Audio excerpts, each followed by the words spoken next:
Haunted बस। रात के करीब 11 बज रहे थे। सड़क पर इक्का दुक्का गाड़ियां चल रही थी। अपनी नाइट शिफ्ट खत्म करके शीला और निकिता बस स्टॉप पर खड़ी थी। आज तो हमें बहुत देर हो गई। पता नहीं घर जाने के लिए हमें कोई साधन मिलेगा भी या नहीं। अगर कोई साधन नहीं मिला तो कहीं रात इसी बस स्टॉप पर ना बितानी पड़े। अपनी काली जुबान बंद कर। जब देखो तब उल्टी बातें ही करती है। अरे कुछ देर रुक जाना, कुछ ना कुछ मिल ही जाएगा। लेकिन काफी देर तक इंतजार करने के बाद भी उन्हें कोई बस नहीं मिलती। धीरे धीरे समय के साथ साथ सड़क पर चलने वाली गाड़ियों का दिखना भी बंद हो जाता है। अरे ये देख, अब तो सड़क पर एक भी गाड़ी नहीं दिख रही। दूर दूर तक गाड़ी और किसी इंसान का नामो निशान नहीं है। एक काम करते हैं, वापस अपने ऑफिस चलते हैं। हम दोनों आज रात वहीं गुजार लेंगे।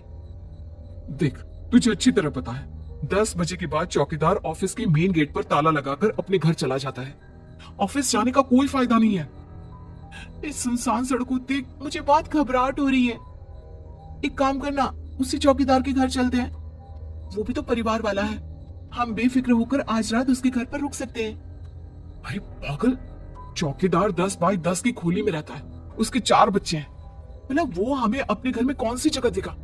अब तू ना ये बेकार की बातें बंद कर और चुपचाप खड़ी रह। शायद कोई लिफ्ट ही मिल जाए। फिर काफी देर इंतजार करने के बाद आखिरकार एक नीले रंग की बस उनके सामने आकर रुकती है। बस का दरवाजा खोल कंडक्टर उन दोनों से कहता है, कहिए कहाँ जाना है आप दोनों को? देखिए मेरी पूरी बस खाली पड़ी है। मैं आप दोनों को आपके ठिकाने पर छोड़ दूंगा। इतना कहकर कंडक्टर मुंह में भरे पान की पिचकारी सड़क पर दे मारता है। निकिता, लोगों का कहना है कि कुछ महीने पहले इसी तरह अंधेरी रात में एक नीली बस के अंदर कुछ बदमाशों ने एक जवान लड़की की हत्या कर दी थी। इस बस का रंग भी नीला है। कहीं ये वही बस तो नहीं?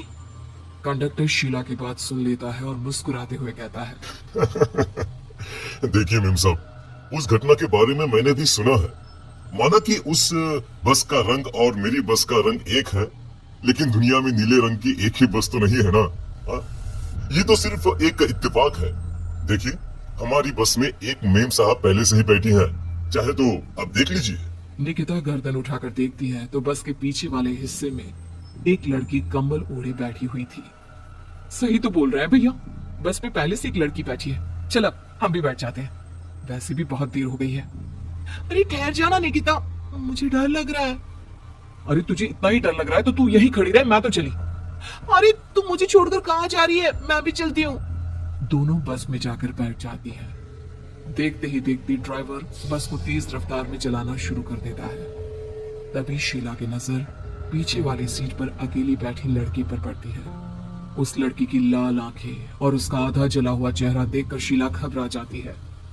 सुन निकिता, हमारे पीछे जो लड़की बैठी है ना, उसकी आंखें एकदम खून की तरह लाल और चेहरा किसी चुड़ैल की तरह डरावना दिख रहा है।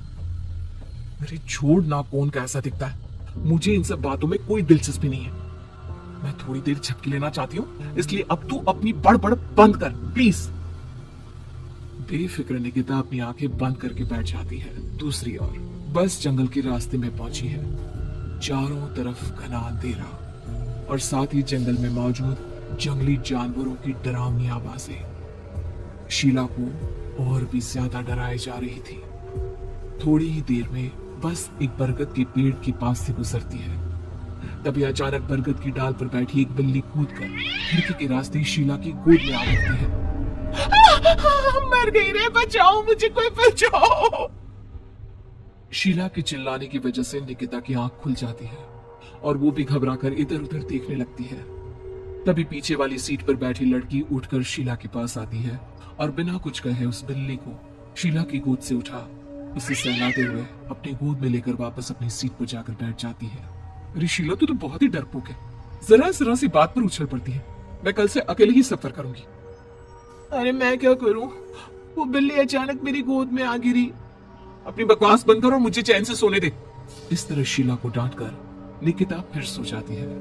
पर तभी अचानक एक झटके से ब्रेक लगाकर ड्राइवर बस को रोकता है। शीला खिड़की से बाहर झांक कर देखती है तो उसे सड़क के किनारे एक काला आदमी खड़ा दिखाई देता है।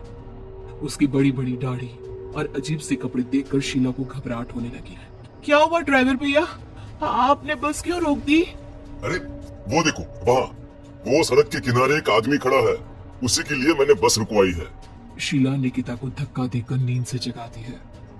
अरे अब क्या हुआ? वो देख, सड़क किनारे कितना डरावना आदमी है। उसका अजीबोगरीब बोलिया देखकर लगता है जैसे कोई शैतान खड़ा हो। अब शीला की तरह निकिता भी उस आदमी को देखकर थोड़ा डरने लगती है। कंडक्टर, क्या तुम उस आदमी को बस में चढ़ाने वाले हो? उससे देखकर हमें डर लग रहा है। उसे बस में मत चढ़ाओ। अरे डरने की कोई बात नहीं है मेम साहब। ये आदमी जंगल के पीछे वाले गांव में रहता है। ये रोज इसी वक्त मेरी बस में बैठकर पड़ोस वाले गांव में जाता है। और वैसे भी ये बेचारा गूंगा है।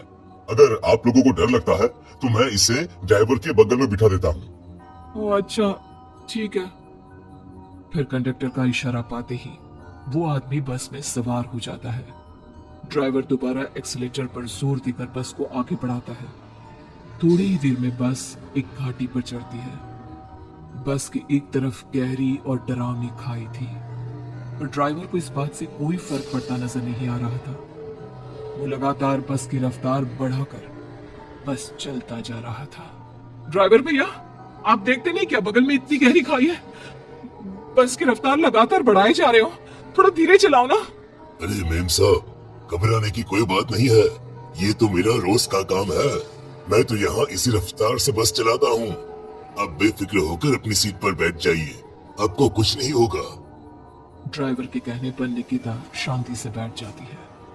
कुछ दूर चलने पर अचानक ड्राइवर बस को सड़क के किनारे रोक देता है। शीला एक बार फिर खिड़की के बाहर झांक कर देखती है, लेकिन इस बार उसे कहीं कोई दिखाई नहीं देता। अरे अब क्या हुआ? तुमने बस क्यों रोक दी?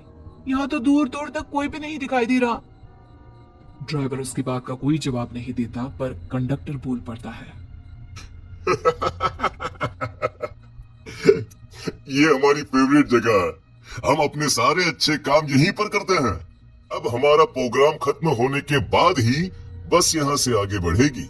इतना कहते ही कंडक्टर सीट के नीचे रखी एक शराब की बोतल निकालता है। अरे ये सब क्या है? तुम्हारे बस में सवारी बैठी है, उन्हें घर पहुंचाने की जगह तुम यहाँ सड़क के बीच में बस रोककर शराब पियोगे? बस में लड़कियों के बैठे हुए भी तुम्हें ये सब करते हुए शर्म नहीं आती? कंडक्टर कोई जवाब नहीं देता और मुस्कुराते हुए शराब पीने लगता है। तभी ड्राइवर और दूसरा आदमी भी कंडक्टर के साथ मिलकर शराब पीने लगते हैं। निकिता, मुझे इन तीनों के इरादे कुछ ठीक नहीं लगते। हमने इस बस में बैठकर बहुत बड़ी भूल कर दी। तू घबरा मत, मैं हमेशा अपने पर्स में छोटा सा चाकू रखती हूँ। उसके रहते ये तीनों हमारा कुछ नहीं बिगाड़ पाएंगे। देखो गज्जू भैया, हमारी बस में इस समय 3 जवान लड़कियां बैठी हैं। कहो कहो सबसे पहले किसका शिकार किया जाए? मैं तो कहता हूँ कि सबसे पहले वो जो पीछे अकेले जो बैठी है ना, उससे पकड़ कर लाओ। उसके बाद इन दोनों का प्रोग्राम फिट करेंगे। ठीक है, जैसी तुम्हारी मर्जी।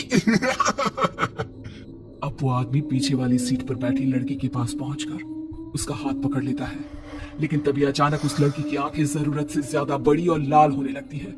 उसका चेहरा गुस्से से लाल और उसके मुंह से नुकीले दांत दिखने लगते हैं। अरे अरे अरे ये क्या? ये लड़की अचानक इतनी खतरनाक कैसे बन रही है? इतने में वो लड़की उस आदमी को उठाकर वही सीट पर पटक देती है। मुझे हाथ लगाएगा, तेरी इतनी हिम्मत! जोर से चीखते हुए वो लड़की उस आदमी पर हमला कर देती है और पल भर में ही उस आदमी का काम तमाम हो जाता है। ये देख ड्राइवर और कंडक्टर के होश उड़ जाते हैं। इतने में ड्राइवर अपनी जान बचाने के लिए तुरंत बस से बाहर कूद जाता है, पर तभी बस के पीछे की तरफ से तेजी से आ रहा एक ट्रक उसे कुचल कर चला जाता है। एक ही पल में अपने दोनों साथियों की मौत देख अब कंडक्टर के हाथ पैर कांपने लगते हैं। ये सब देख निकिता और शीला के भी होश उड़ जाते हैं। वो चुपचाप अपनी सीट पर ही छुपकर बैठी रहती है। अरे कौन हो तुम? और तुम इतनी भयानक कैसे बन गई? अब वो लड़की गुस्से में घबराते हुए कंडक्टर का गला पकड़ लेती है। इतनी जल्दी मुझे भूल गए? कुछ महीनों पहले तुम तीनों ने बड़ी बेरहमी से मेरी हत्या की थी और फिर शहर छोड़कर भाग गए। कई दिनों से मैं तुम तीनों के इंतजार में भटक रही थी। आज जाकर मेरा बदला पूरा होगा। अब तू भी अपने साथियों की तरह जहन्नम पहुंच जाएगा। अब वो लड़की कंडक्टर को उठाकर बस के पास मौजूद खाई में फेंक देती है। कंडक्टर एक बड़े पत्थर से जा टकराता है और उसकी भी मृत्यु हो जाती है। दूसरी तरफ ये सारा नजारा देख शीला और निकिता भी होश हो जाती है। अगली सुबह जब उन दोनों को होश आता है तो वो अपने आप को एक सरकारी अस्पताल में पाती है।